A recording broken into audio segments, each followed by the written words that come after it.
4 orang pelaku yang berperan sebagai kurir. Penangkapan ganja senilai 4 miliar lebih ini dilakukan petugas saat truk melintas di kawasan Ladong, Kecamatan Kreng Raya, Aceh Besar pada Rabu malam.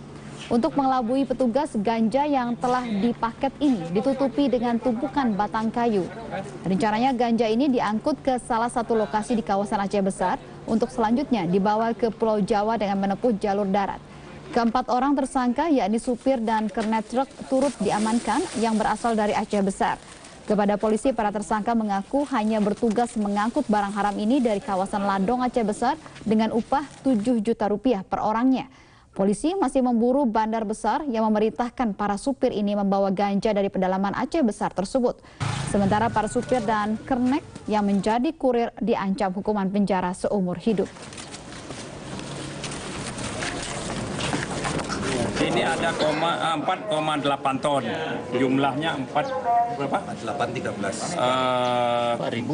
Packing ya, packing 4.000 bal, 4.813 bal. Jadi 4,8 ton lah kira-kira. Rencananya mau dibawa kemana, Pak? Rencana kalau keterangan tersangka sementara dia bawa dikumpulkan di daerah Janto, dijadikan satu, nanti transit di situ. Nanti ada mungkin daerah lainnya dijadikan satu truk, barangkali tronton, menurut keterangan si tersangka akan dibawa keluar.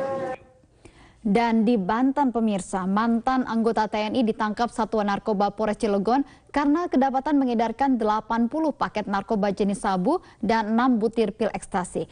Padahal pelaku baru 6 bulan bebas dari penjara dengan kasus yang sama.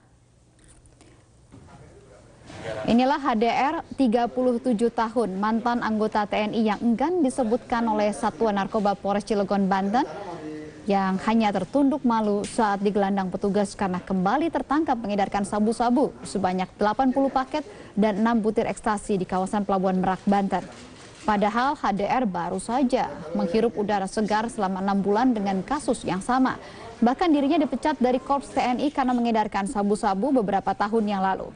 Saat diperiksa polisi, HDR mengaku mendapatkan barang tersebut di Kampung Ambon, Jakarta. Kemudian mengedarkan sabu-sabu tersebut di kawasan Pelabuhan Merak, Banten.